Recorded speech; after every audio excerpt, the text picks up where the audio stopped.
Welcome to Voices from the Bench, a dental laboratory podcast.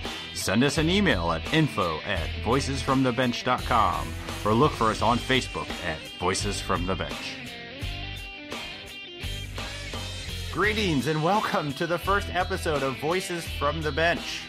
My name is Elvis Dahl from Summer Dental Laboratories located in Zionsville, Indiana. Hi guys, I'm Barbara Wojin from Night Dental Group, Oldsmar, Florida. How are you, Barb? I'm great. It's our first episode. Are you excited? I am really excited. Cannot wait to share what we have today with our listeners. You know, we only get a chance to make one first impression. I hope we don't screw it up. I hope we don't screw it up either, but here we go. We decided to do a podcast about the dental laboratory industry because both Barb and I are both extremely passionate about it and want a place where anybody related to the industry can tell their story. We're going to be interviewing owners, managers, technicians, vendors, teachers, CDTs, basically anybody in this industry that has something worthy of talking about. At the end of the month, we're also going to do something that we like to call the round table, where we're going to get together 4 to 6 people and then have a discussion related to a topic that's both entertaining and informative. It's going to be really good. Sounds good to me, Elvis. Let's jump right in. Let's go into part 1 of our very first interview. Our very first interview is with Professor Renata Budny. She's with the New York City College of Technology. You know, she was very generous enough to be our first interviewee. So please bear with us. It's our first time. There's a few technical growing pains. This is a fascinating, great interview.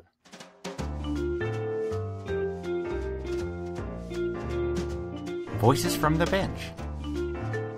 The interview. All right, here we are on our first interview for Voices from the Bench. Bear with us. We're going to see how this goes. Our first interview is with Professor Renata Budny. How are you today? I'm very good, and how are you? I'm doing well. Barbara, you still with us? I'm with you. Totally excited. Welcome. Excellent.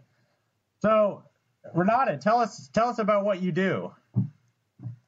I'm the educator in New York City College of Technology, and we have a 2-year associate degree program in dental laboratory technology. So I'm the lucky one, being in a classroom all day with students, and actually for the last year administering the program and running it and being able to work on a national level with amazing people. So my job is pretty amazing. So how did you end up teaching? Did you start working in a lab somewhere? Actually, I went to complete the program I'm teaching in first, and then I went and gained the experience in the field. I worked in a few labs. I started with the production lab, and then I learned that there can be a lot more quality work. So I started working for more smaller and quality-oriented laboratories, and I always educated myself, because I always felt need to be on top of things. So that's kind of how I got to know that there are positions open to teach, and I said, why not? And that's kind of how it went. So you've been through the program that you are administrating then? Yes. How much has it changed?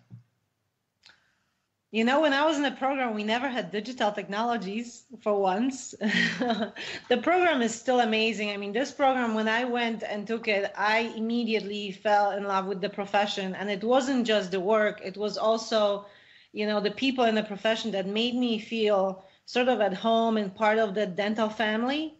And I think a lot of students get attracted to this profession once they enter our program, because that's how we spend time together for the 2 years that they're in the program. We really get to know each other.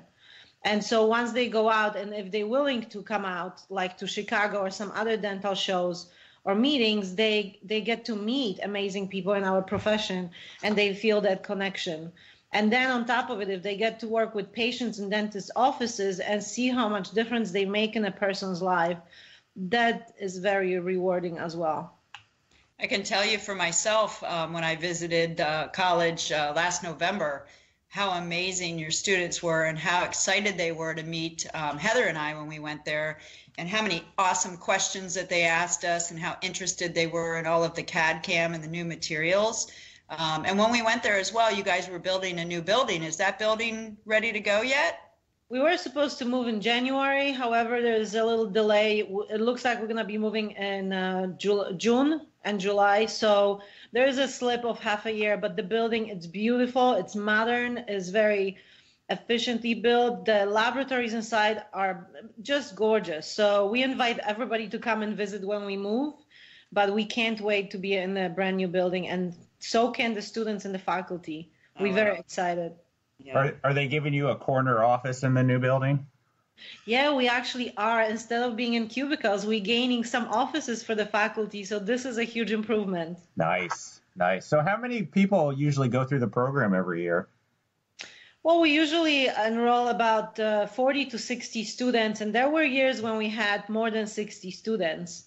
And that varies, on economy, on, markets, and so on, different factors. But usually it's about 60 students, 50 students coming in, and we graduating about 40 students. That's a good amount of class. I mean, it must be. We actually are the largest program in the country, and there's only 14 programs left that are Commission on Dental Accreditation accredited at this time.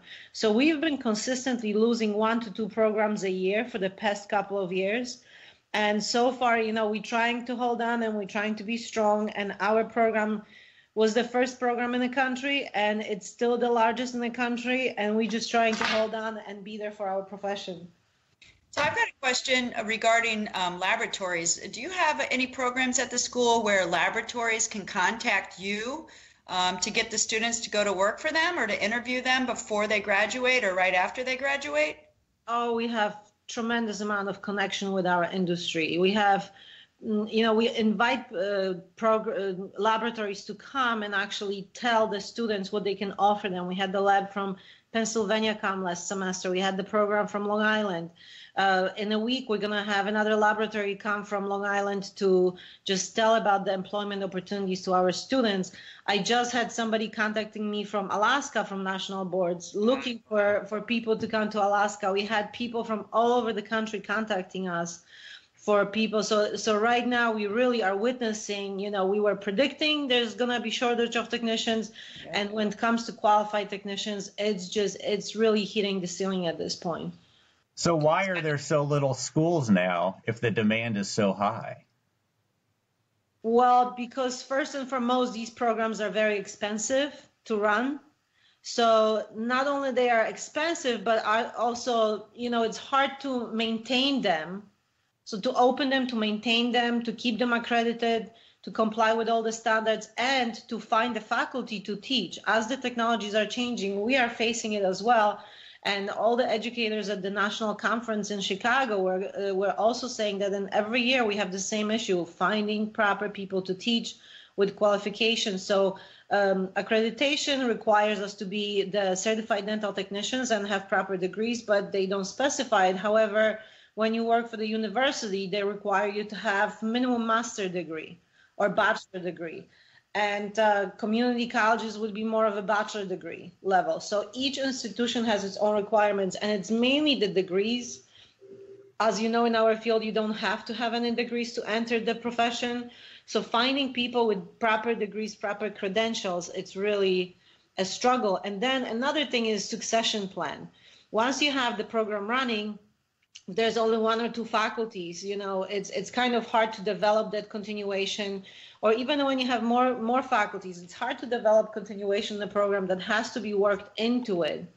And then finally, enrollment and graduation. The institutions are looking at that all the time. So if you don't have people coming into the program and if the enrollment is dwindling, they probably gonna look not as favorably at you and are gonna think of closing. Another thing that I also hear is the fact that we don't have mandatory certification.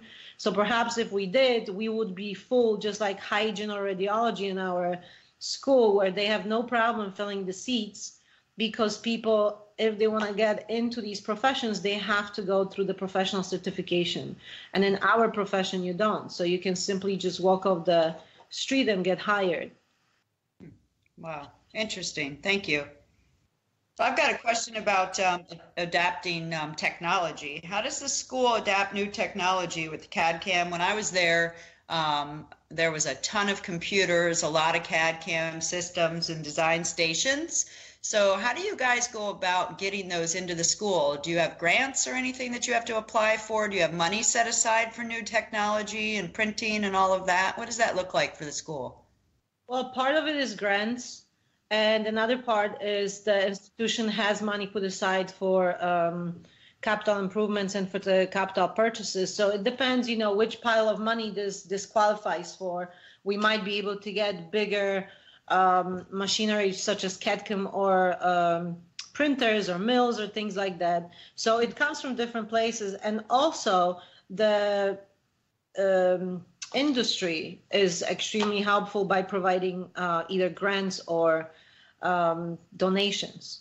Okay. So we've got some donations, we got part donations, and we got grants from, let's say, Foundation for Dental Laboratory Technology that allowed us to buy some of the equipment. But the larger equipment would be larger grants and would be institutional purchases. Excellent. Do vendors ever donate equipment knowing that these people will be well-versed in using it and might purchase it and bring it to the laboratory they end up working at? Yes, we got the big donation from Dental Wings. Professor Alter secured that donation a couple of years ago. So we do have donations from large manufacturers. And we have donations like just this semester, we had donation from Dent Supply, from GC, of smaller supply. So when we are in a crunch, we reach out to the industry, and a lot of times we get a lot of help from manufacturers and individual lab owners and whatnot. Excellent. Good. So where do you get your students? How do you find them? Do they find you?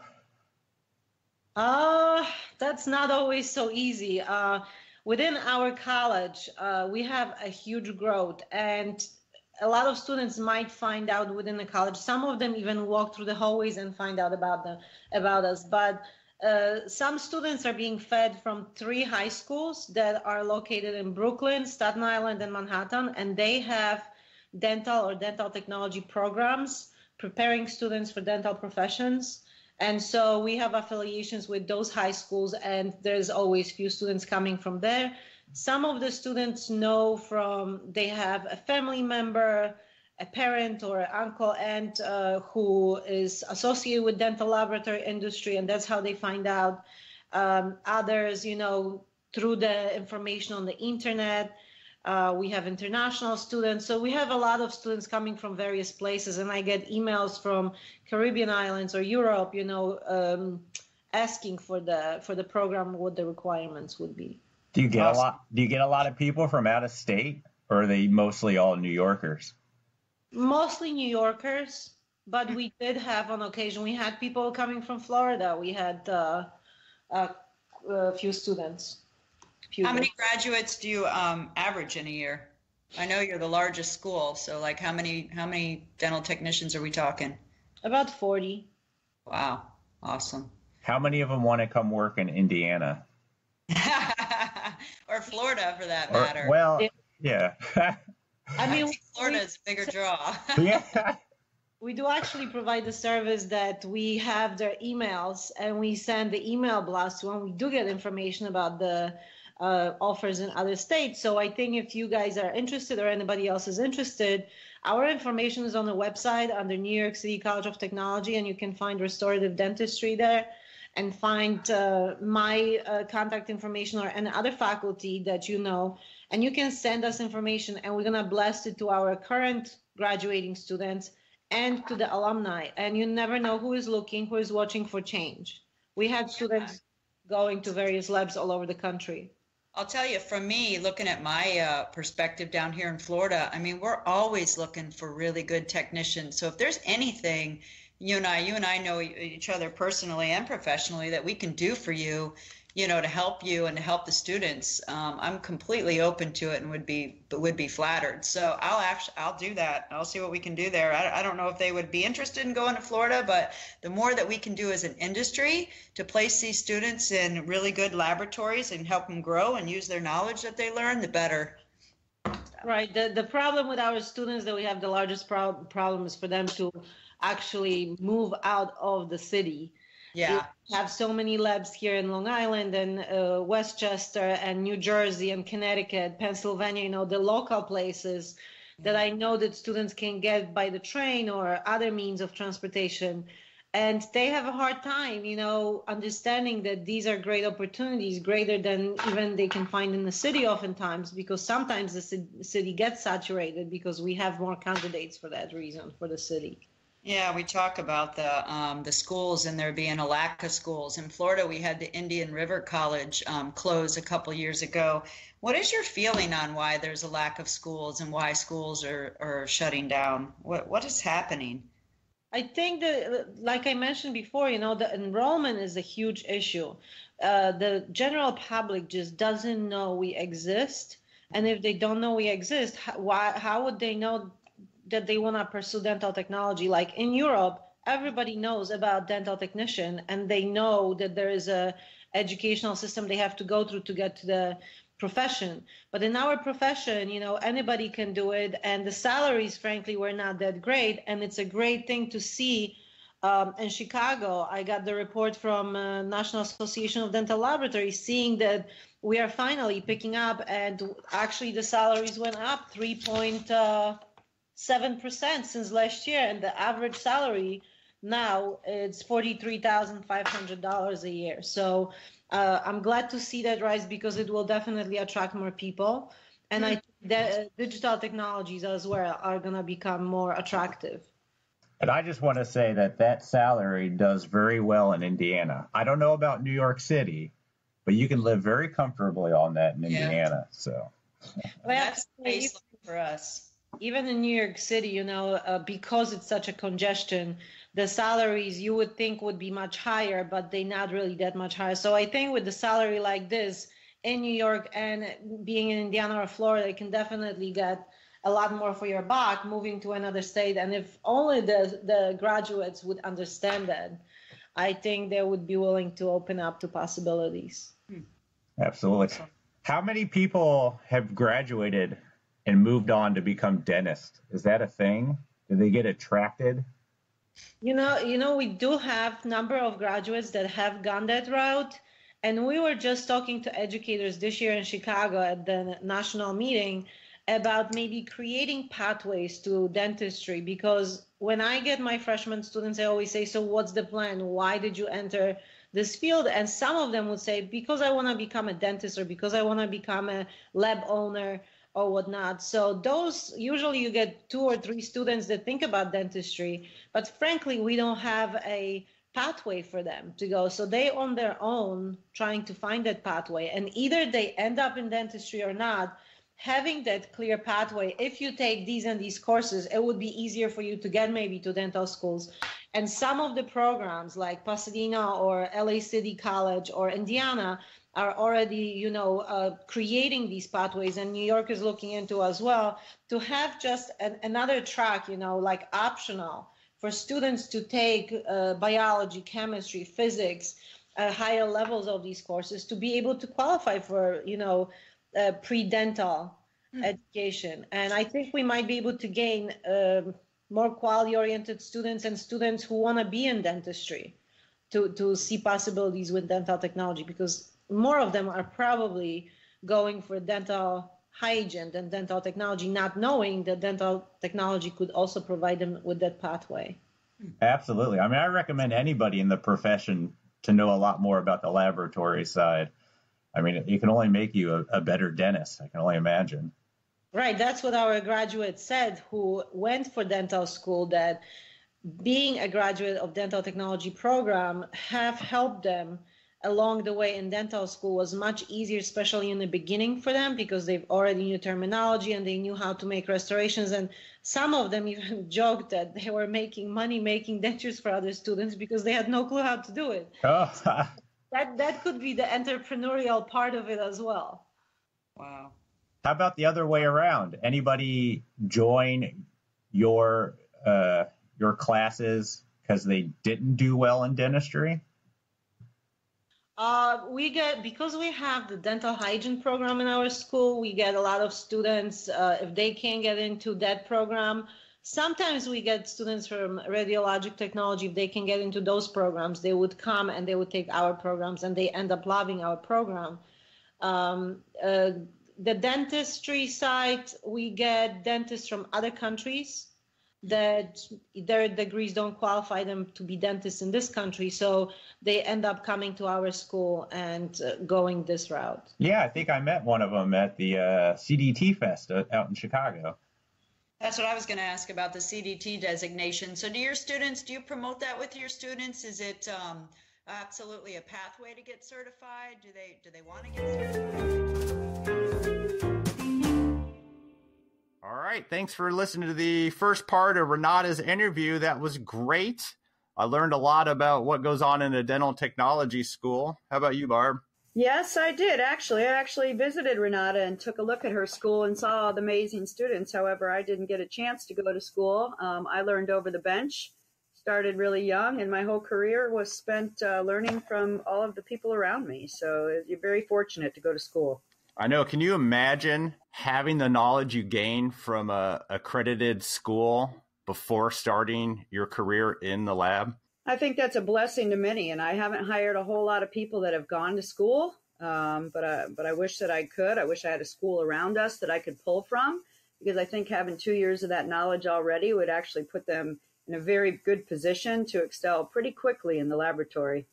Yeah, I went to school for computer networking, and then when I started here at the lab, I had to learn it all on the job, and I'm sure that's what most people have to do. It's a nice luxury that we don't all get. Yeah, I wish there was more schools. Unfortunately, we have more closing than we have opening. It's just a sad thing. That was part 1 of Renata's interview. Join us next week for part 2 of the interview. Can't wait. We would like to end each episode with the CDT tip of the week. So if you are a CDT or know a CDT and have a nice tip you'd like to share, please email us at info@voicesfromthebench.com, and we will either contact you to record, or we can just read your tip here on our podcast and give you and your lab the acknowledgement it deserves for promoting the importance of being and having a CDT in our industry. Don't forget, guys, be sure to check out our website at voicesfromthebench.com and our Facebook at Voices from the Bench. We encourage everybody in our industry to spread the word to your friends, fellow employees, vendors, even dental offices. Voices of the Bench is something brand new, and we hope you like it. And if you have any suggestions on future guests or topics you'd like us to discuss, feel free to email us at info@voicesfromthebench.com or on Facebook at facebook.com/voicesfromthebench. Or if you just want to tell us how good we are or how much we suck, that's fine too. But seriously, we want this show to be for you, so email us with any suggestions.